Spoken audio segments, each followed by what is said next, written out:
What's going on, everybody? Welcome to another episode of the Top Dogs Podcast here on the Field of 68 Media Network. My name is Rob Doster, and we have a 94-89 overtime win to talk about. UConn's fifth straight win, a win over Xavier, a win over a Xavier team that went absolutely nuclear from beyond the arc. We're going to talk about what happened there. We're going to talk about maybe if there's anything we should be worried about big picture in terms of UConn defensively after that result. And spoiler alert, I think that had more to do with Xavier than it did to do with UConn.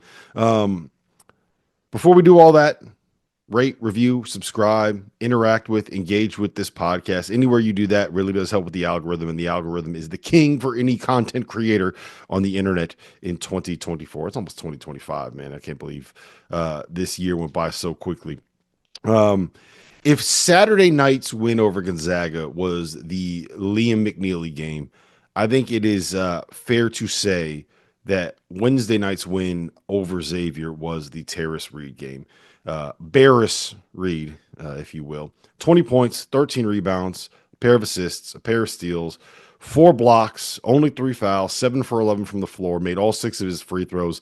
And frankly, I think he left some points on the floor as well. He missed 2 or 3 layups that you probably would be expecting a player of his caliber to be able to make. Really, really, really impressive performance without Samson Johnson there. I think it's going to be difficult when Samson gets back to be able to have him slide into that starting role. There is just such a value to having a guy that is capable of being a threat that Bear-ris Reed is on the block. You throw the ball to him, and it is a situation where you know he's going to make a shot, he's going to get fouled, he's going to get to the free throw line. And it creates issues for defenses. It makes it much more difficult for them to be able to scheme and game plan, especially when you have some of the shooters that UConn has on the perimeter. I mean, let's look at that starting five, right? When you have Liam McNeely, Alex Caravan, Solo Ball, and Hassan Diarra surrounding Bear-ris Reed, and the ball is with him on the block, you have to make a choice if you're a defense. Are you going to let your guy go one-on-one and probably get eaten alive? Are you going to go double? And if Bear-ris Reed is able to kick it out the way that he's been kicking it out, not really an ideal situation either.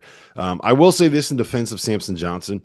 The change of pace that he provides in terms of being able to blitz ball screens and hedge hard on ball screens and send to it at the ball handler. One, I think is going to be really, really important when UConn plays a team like a Marquette to slow down Cam Jones. I kind of feel like that's what you have to do. You're going to hear audio from last night's episode of After Dark, but one of the things that John Henson was talking about is how in the NBA, the way that they used to play Damian Lillard was that exact way. And Samson is, in my mind, one of, if not the best fives in the country at blitzing ball screens and hedging hard and kind of defending that way. So I think he still provides a very valuable role. And it's the rim pressure and the threat of the rim run that Samson provides. Like, it's not a fluke that he was getting double digits and he was going like 6 for 6 with 12 points in 12 minutes in some of these games where he was in foul trouble. So Samson is a very, very useful player as long as he stays out of foul trouble.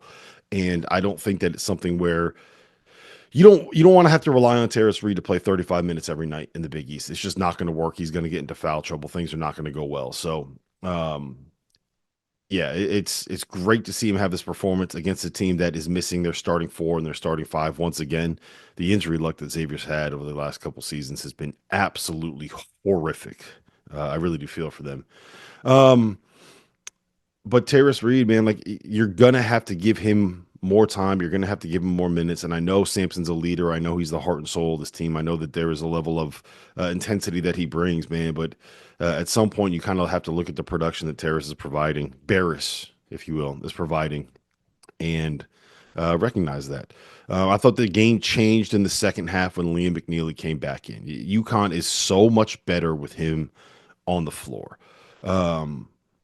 We'll talk about Hassan in a second and kind of the what he's emerged as a point guard over the course of the last 5 games. But I touched on it quite a bit on Monday's podcast with Jared Kotler.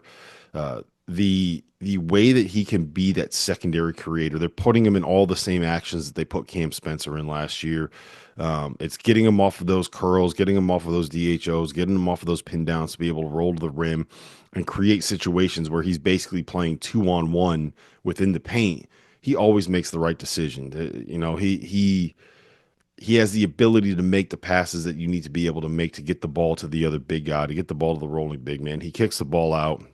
It's not a coincidence that he went out with two fouls at the 10-minute mark of the second half, and then UConn didn't score again for 6.5 minutes.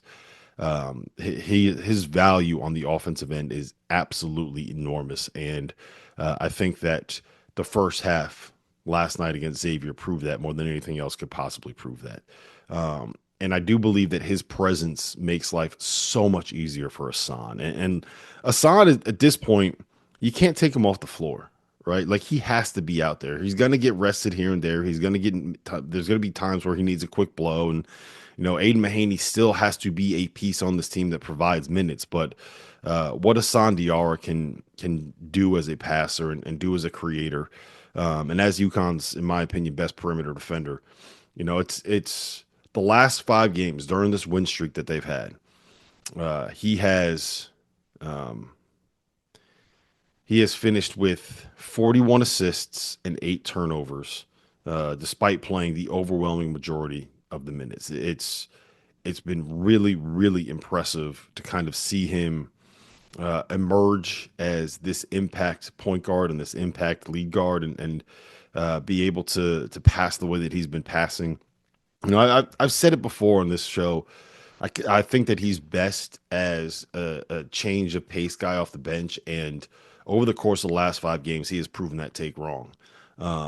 He can handle this point guard role. We heard a lot from Hurley in the preseason about how we're going to see a new Hassan this season, and we did not see it for the first 3 weeks of the year. Right, he did not acclimate to that point guard role as well as maybe we would have liked, but since UConn got back from Maui, he has been a different player, and he has been arguably the best true point guard in the Big East during that time, and it's been fun to watch, man. Like there's a level of leadership. There's a level of uh, I think the best way to phrase it is calm when he's out there, right? Like when in the past, the last couple of years specifically, when Tristan Newton has been out there, when he's had the ball in his hands.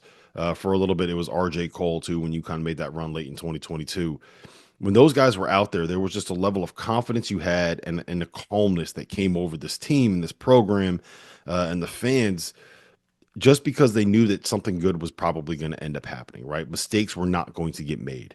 And Hassan has kind of embraced that role and he's reached that level. And it's not an easy thing to do, especially when you're playing the likes of Baylor and Texas and Gonzaga and Xavier. And um, it's been really important for UConn because it's allowed them to be able to get into their sets, right? Like he's gotten a lot better at uh, not kind of getting pushed out 35 feet away from the basket. I thought that Xavier actually did a pretty good job of that in the that kind of end of the first half period where they were able to really slow UConn down offensively, and some of that had to do with Liam not being there, and some of that had to do with the fact that like Ryan Conwell, Damian McKnight, Marcus Foster, Dante Maddox, like those are 3 really, really talented, capable, electric guards scorers, and when you watch Xavier, like, look, let's talk about what they did offensively, right? Because I think that the red flag that a lot of people have with this UConn team is on the defensive side of the ball.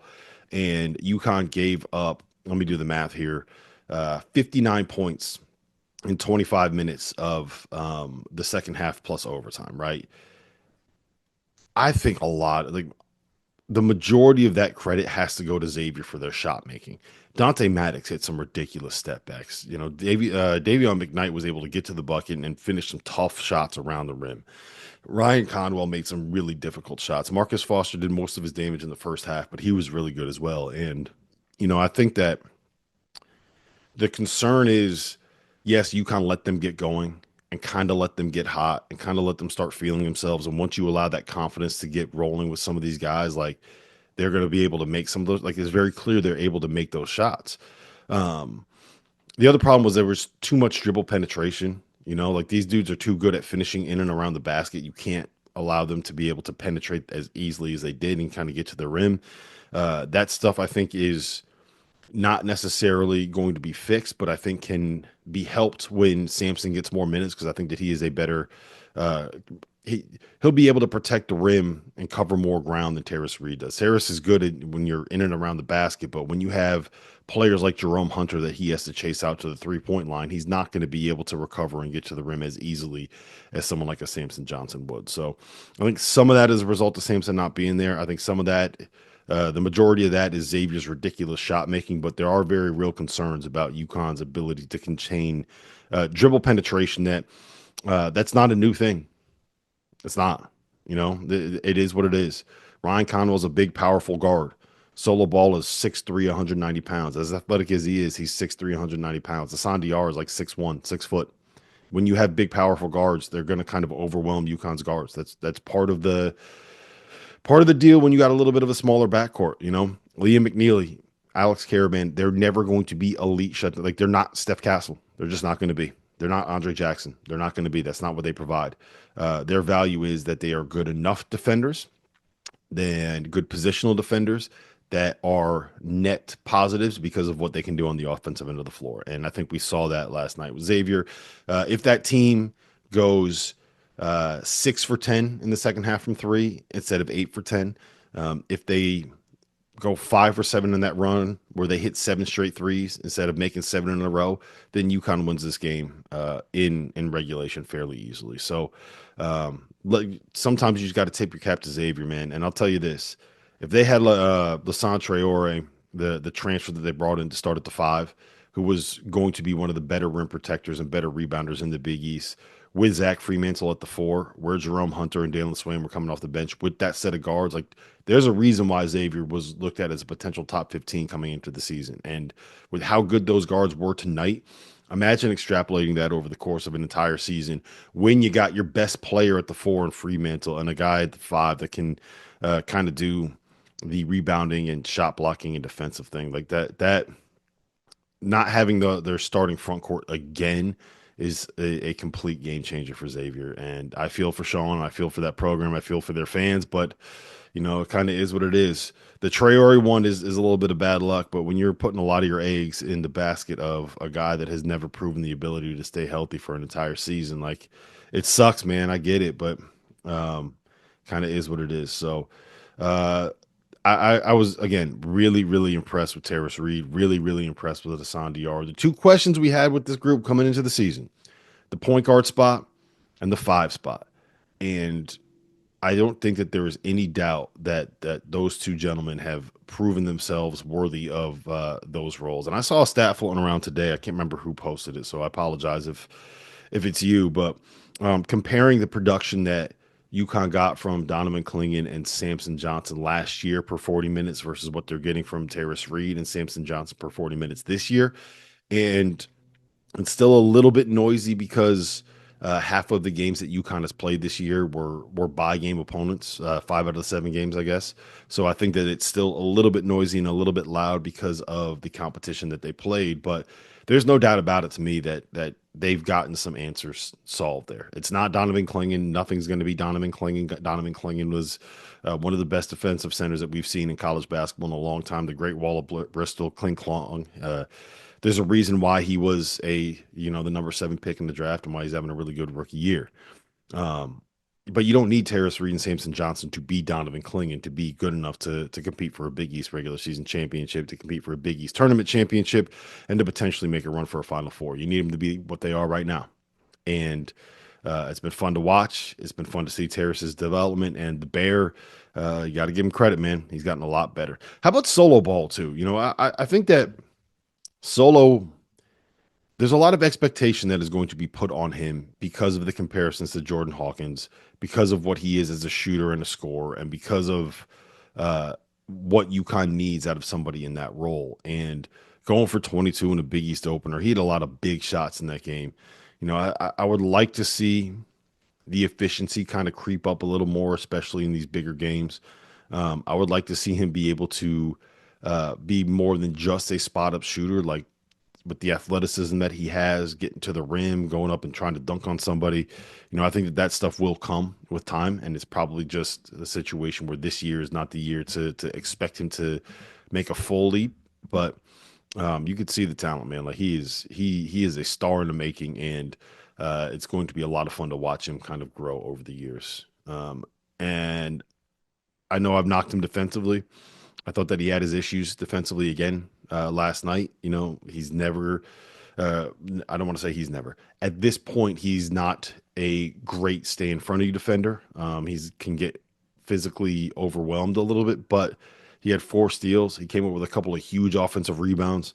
Um, and he made some plays that he needs to make, and that's kind of what you want out of him, right? Like you're not asking him to be Steph Castle, you're asking him to be Jordan Hawkins, and Jordan Hawkins, as he got through the year, ended up being a plus defender. So, a couple other things I wanted to note: Yusuf Sangare again, really, really good, productive 8-minute stretch. Got a couple of buckets, got a couple offensive rebounds. I've said it the last 2 episodes. They don't need him to be anything more than what he's been for the last 3 games. When you need 8 minutes, when you need 10 minutes, if Sampson and Terrace are in foul trouble, if one of them is out for a game because of an injury, they sprain an ankle, whatever it is, just come in, play hard, be in the right spot defensively, don't give up fouls, don't turn the ball over. And that is exactly what he did. Credit to him, man. Know your role, know your job, know your limitations, know your own scouting report. And that's what he did. Jalen Stewart and Jaden Ross, I think, also deserve a lot of credit here too. Jaden Ross buying into this idea of being a defensive stopper is, I think, really, really, really good for UConn long term, because he is the guy where, I think in an ideal world, by the end of the year, if you could get him to be 75% of what Steph Castle was defensively, I think that's a win. And I think might already be there, maybe even a little bit higher. A couple blocks last night. He had a steal. He's 6'8", the athleticism. He just, like I've said this before, he moves differently out there. The next step is getting him to believe in his jump shot the way that he believes in his defense now. And once that starts happening, he literally just has to be a catch and shoot guy. Like, stand out there whenever the ball gets kicked to you, knock down a three, shoot it at 33% so that teams have to run you off the 3-point line, and then you become a productive 20-minute a night guy with some upside long term. And Jalen Stewart, like, the diving play that he made, the effort that he made on that play is what's going to stand out to me. The knock that was on him last year was that maybe he wasn't quite as tough as you would have been hoping. Maybe he didn't handle the physicality as quite as much as you could have been hoping. Some defensive stuff things going on, but like he is impressed every time he plays. I get more impressed with what he can be. I still think he's probably a year away from really maximizing his potential. And I think that with Solo and Alex and Liam in front of him, it's going to be hard for him to really be able to showcase. Even if he reaches it this year, it's going to be hard to showcase it just because there is an embarrassment of riches at those positions in front of him.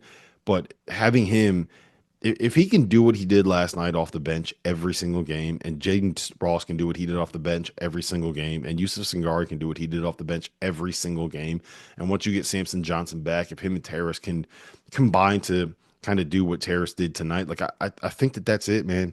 That's the cheat code. That's enough to be able to get you in the mix to be able to win a Big East regular season championship. Now, what I will say is this. The other 2 best teams in the Big East are Marquette and St. John's. And the 2 things that those programs both have are really, really good, and in St. John's case, really big perimeter defenders that can get out and just ball hawk you. They try to force turnovers. They take you out of what you want to run. St. John's a little bit more than Marquette, but they both kind of change up their defenses. They give you different looks. And Marquette more than St. John's, again, they will try to space you out and make it difficult for you to guard them by going 5 out and kind of putting some of their talented guards in space and allowing them to create. And those are the kind of matchups that I think UConn is going to struggle with a little bit this year, because Bear-ris Reed is not someone that you want guarding out on the perimeter, and because they really only have one point guard on the roster, and because we saw it with the Memphis game, we've seen with a couple others.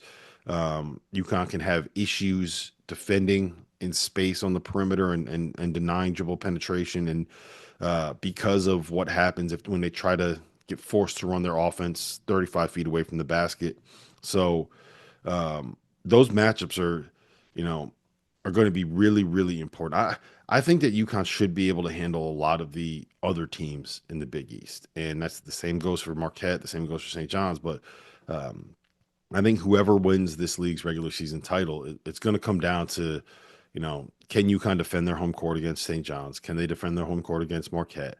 And will they be able to win the majority of their road games in the league? And if you do that, then you're winning the Big East. But I think that it's a three-horse race, and for the most part, I think that it's clear that Marquette and UConn are the two best teams in that league.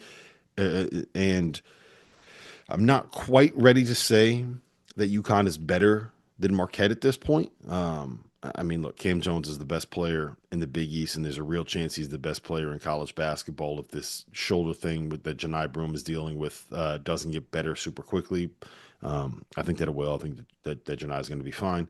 But I mean, we'll see. We'll see how that kind of that all plays out. But I'm really, really looking forward to those Marquette UConn games this year because I think they're going to be a lot of fun. I think it's going to be high scoring. I think it's going to be up tempo, and I think we're going to be able to see two very, very, very good basketball teams that play an electric brand and electric style that are going to go head to head and go toe to toe. So buckle up, man. It's going to be a really, really fun Big East season, and I think everyone will agree with me when I say UConn is back. And look, one more thing I want to add. I talked about this last night with Mike the Tulip, and you're going to hear this a little bit in the audio that I dropped. But the way that some of these guys have so quickly embraced the bigger roles and kind of leaned into this idea like that we are going to be relied on. And I talked about this with Mike after a game in the Maui Invitational, and I mentioned it on one of the pods after we got back. Every single one of these dudes is in a different role last season, right? That they had to learn a new role, a bigger role, a different role. The only one that you can maybe make an argument is Alex Caravan, because he's kind of doing the same stuff, but he's also now the leader. So it's like he has a different role in the locker room and a different position in the locker room. And I think with some of them, it took a while for them to understand, like, hey, you are the ones that have to be relied on here. There is no, oh, well, I messed this up. Donovan's going to bail us out. Oh, well, I missed this shot, but it's not a big deal because Cam Spencer's going to come get us back on the next one. Or, oh, I missed this box out and this guy scored, or I gave up this penetration and this guy scored. Well, it doesn't matter because we got Tristan Newton. He's a first team All-American. And learning to live and die with every possession while also being able to move past a mistake that you made on one possession like that is a difficult thing mentally and a difficult place mentally to get to. And I don't think UConn was there in Maui. And it's been the growth that they've made to where they are, because I believe that they are there now. And the growth that they've made in that short a period of time, it's incredible, man. Like, and I don't even know. I think some of that credit deserves to go to the coaching staff, and some of that credit deserves to go to Dan Hurley, but I think a lot, like so much of this has to go to the players and the growth that they've made upstairs and the belief that they now have and the confidence that they've kind of developed in themselves. And it's been fun to watch because it's not. I did not expect it to happen this quickly. I thought that there were going to be significantly more growing pains over the course of the last 3 weeks since they got back from Maui. I was pleasantly surprised when they won all three of those games: Baylor, at Texas, and Gonzaga in the Garden. Like it would have been so easy for UConn to lose this game tonight. It would have been so easy. Like, you're going up against four really good guards that are all cooking. They're all on fire. UConn always loses their first Big East game at home. Like, that's just what they do. And to be able to fight back after blowing a lead, after giving up those runs in the second half, and every single time Xavier threw a punch, UConn answered right back. And, that's not something that they would have done.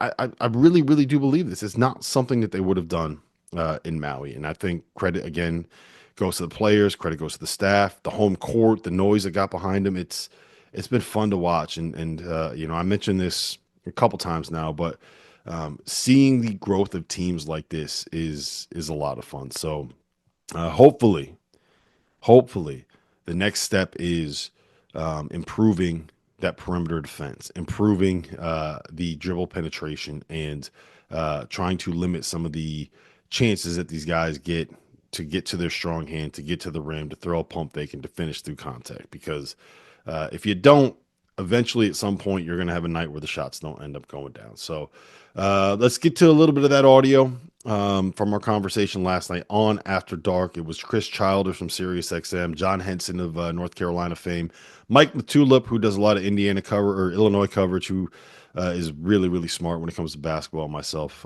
talking about this UConn Xavier thriller, and I am going to call it a thriller. One of the Big East. Who saw that one coming? If you haven't heard by now, we have partnered with BetMGM Sportsbook. We are going to be using BetMGM lines to make all of our picks, and we'll have special offers for the listeners and the viewers of the Field of 68 throughout the year. If you haven't signed up for BetMGM yet, you can use bonus code FIELD, and you will get up to a $1,500 first bet offer on your first wager with BetMGM. The best part, all you need to do is deposit and bet $10 of your own hard-earned money to be eligible. Here's how you make it work. Download the BetMGM app and sign up using that bonus code FIELD. Deposit at least $10 and place your first wager on any game, and you will receive up to $1,500 in bonus bets if your bet loses. Just make sure that you use that bonus code FIELD when you sign up. BetMGM is going to have some fun offers available throughout the NBA playoffs. Bet insurance tokens, odds boost, and what I love, a nice parlay boost or two from time to time, as well as a ridiculous array of player prop bets for any sport that you could possibly imagine betting on. BetMGM is and always will be the king of the prop bet. So go download the BetMGM app, use the bonus code FIELD, and sign up today. And while I've got you, a quick request. The best way to support the Field of 68 content that you get for free is to engage with us. Rate and review the podcast. Like and share the YouTube videos. Tell your friends about us. It all helps in a world where the algorithm is king. And now, back to the show. Now that the college basketball season is in full swing, you need to make sure that you have access to the best betting tool on the market, the Rhythm app. Spelled RITHMM, is a data-backed app that uses AI and analytics to identify inefficiencies in betting lines and the player prop market that will allow you, the user, to profit. You can create customized, analytics-driven betting models tailored to your personal preferences as a bettor. Users have access to up-to-the-second against-the-spread data. And if you're like me and you understand pictures better than numbers on a screen, Rhythm's internal trend analysis provides you with the kind of graphs that will allow you to evaluate past results and project future performance in a visual way. Every Division I college basketball team is included in the Rhythm's metrics. Free subscribers to the Field of 68 Daily will get 25% off for a Rhythm subscription. Use the QR code on the screen to sign up or download at the link in the description. This was a fun night in the Big East. We were all sitting there texting, watching UConn and Xavier go at it in the Big East. Both teams opening night in the league, and UConn finds a way in overtime. They get it done. Alex Karabin, 20 points in the win for Danny Hurley and the Huskies. It was kind of the length, the defense that got it done at the end for UConn. Just a little bit too much for Xavier in the last 5 minutes, but Rob Doster, a really entertaining way to kick off the Big East tonight for both teams.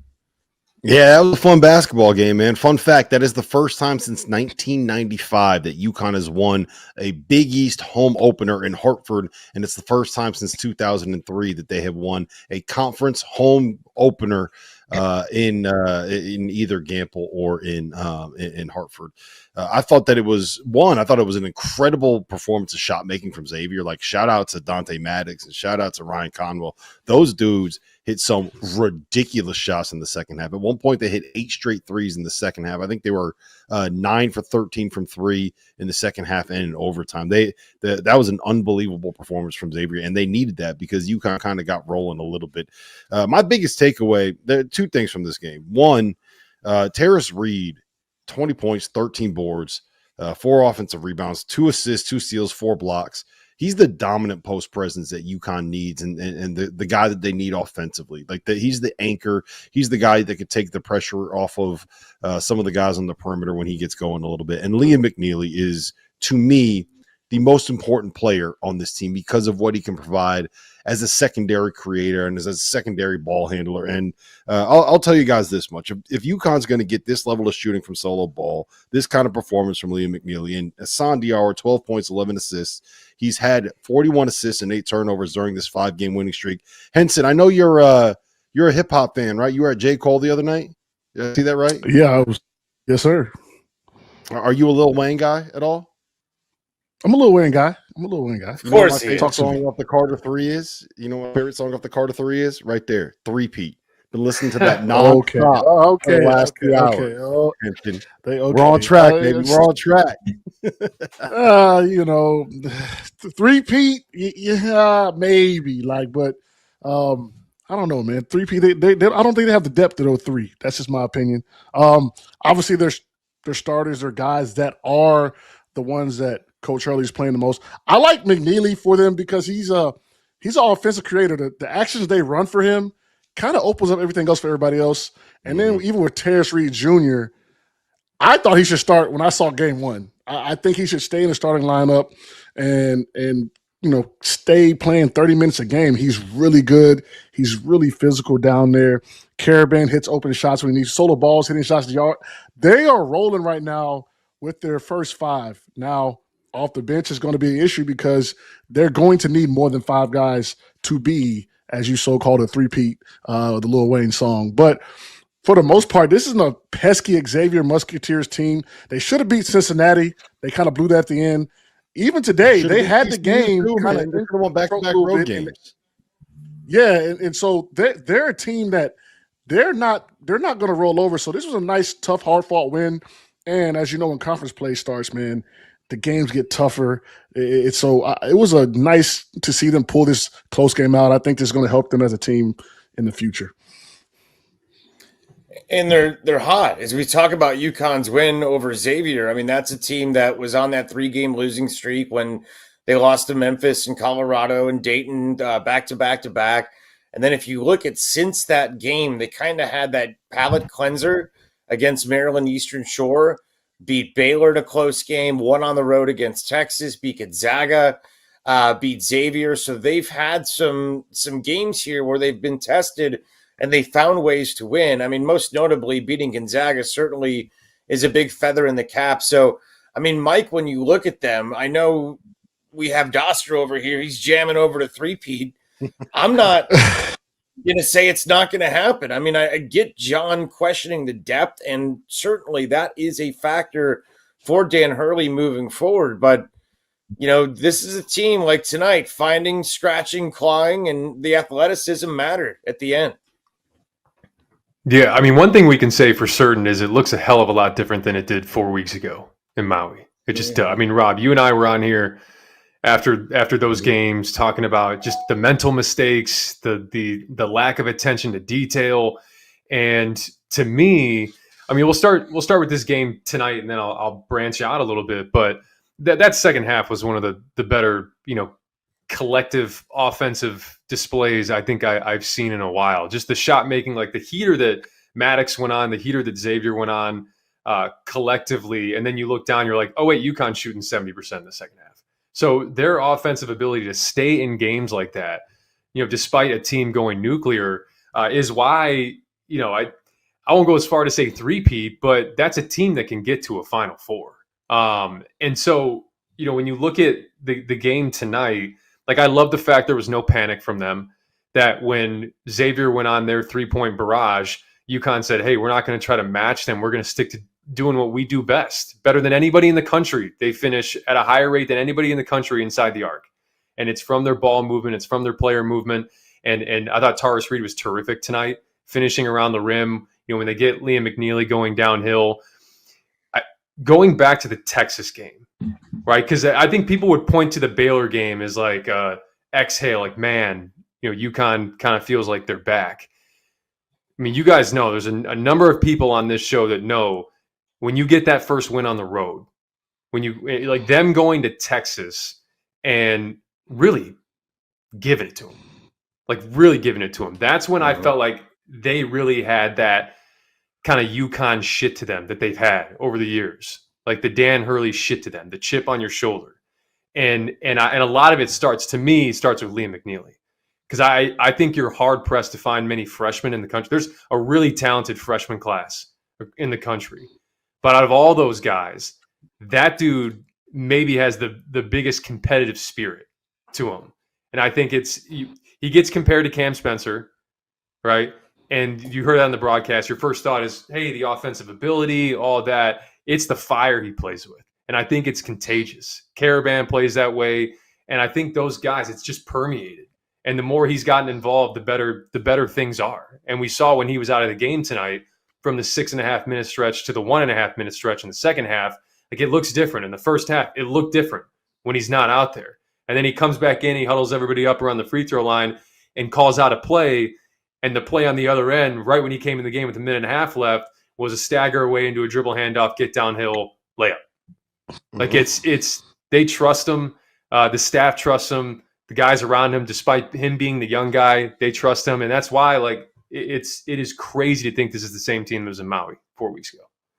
Yeah, and look, you made a great point the last time that we were on about guys adjusting to the roles and adjusting to a new situation and a new level of expectation, right? Everybody on this roster is in a different situation than they were a year ago. And I think that those guys have all adjusted. But to me, it's Liam buying into this idea that he is the second creator on this roster. So much of what they do, you mentioned the dribble handoff, Henson, you mentioned the actions that they put Liam McNeely in. That takes the pressure off of Hassan Diar to let him just kind of be the guy that makes up for everything else. Thrive in transition if you're Haas, right? Be able to get in those ball screens, and when it's open, make it happen at the end of a clock. But it's not all on him. Liam's able to kind of open that stuff up. It opens up the playbook. And, he had a couple where he's coming off of those curls and he's just coming in the lane. And it's like you're playing a 2-on-1 against the big guy. And he made the right decision every single time. Back-to-back games, no turnovers, 8 assists, no turnovers with the amount of time he has the ball in his hands. He did not look like a freshman, Henson. He did not look like a freshman at all to me. No, he didn't, John. He didn't look like a freshman at all. I'm with you. Yes, he used the ball. Well, Rob, we talked about it. Yeah, we talked about it after Maui. Like, this dude, however much he feels like he's getting involved, it needs to be more. And I think they recognize that. Getting him in those actions, you talked about it. Like, the maturity to his game at this age is crazy. It's why I think any of those teams that are going to be sitting in the lottery for the draft, I mean, that's he may not be like a top 5 guy, but shoot, you look at like 7 through the back half of the lottery, like that's a guy that can add value pretty quickly, I think, to a team with his size, the combination of skill, his ability to shoot the ball. Obviously, I mean, and then I talked about his competitive spirit as well. It's just to think that, like, we're talking about him, and they have some of these other guys. They have Caravan. How Diarra has emerged, like, has kind of made Mahaney just disposable. And then the length that they have on the wings as well. Solo Ball is a guy that I know we just touched on a little bit at the beginning. They got real pieces. And what I mentioned after Maui was like, hey man, get used to being dependent on.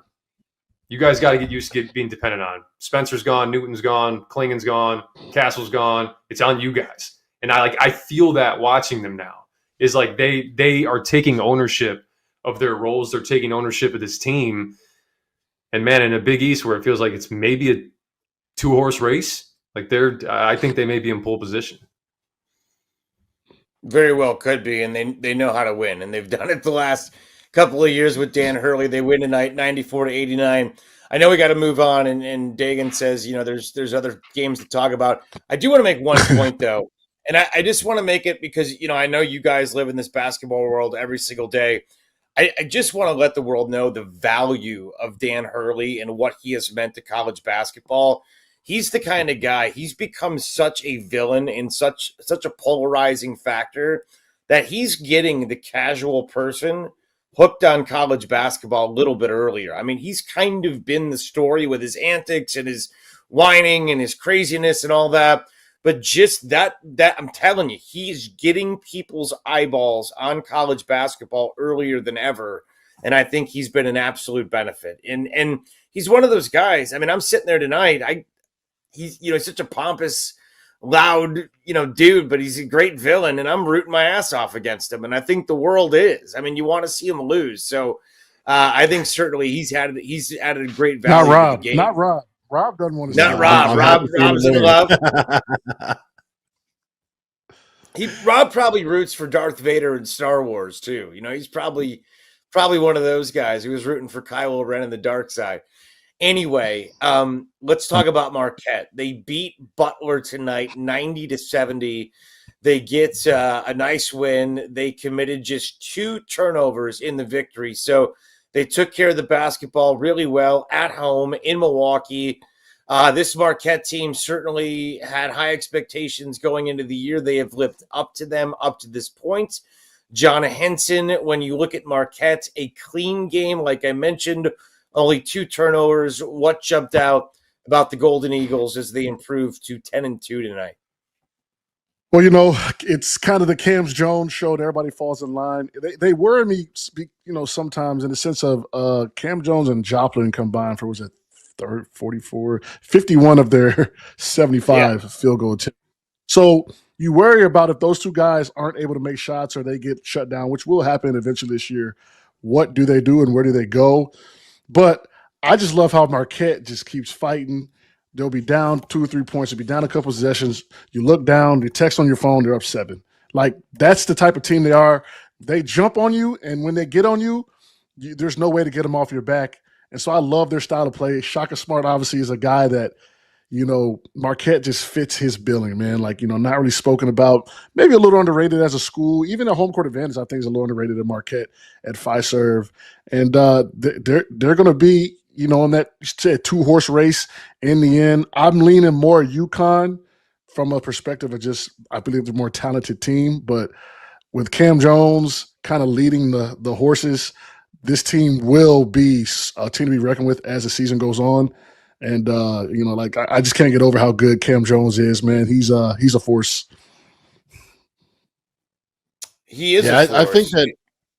I think that with Marquette, my concern, and I said this after the Dayton game, is you need more than just Cam, right? Like, there's going to be a night when he has kind of an off night, when he's not able to. I think he started tonight. He was like 4 for 16 at one point, 5 for 16, and then kind of caught fire late, and that's when Marquette made their run.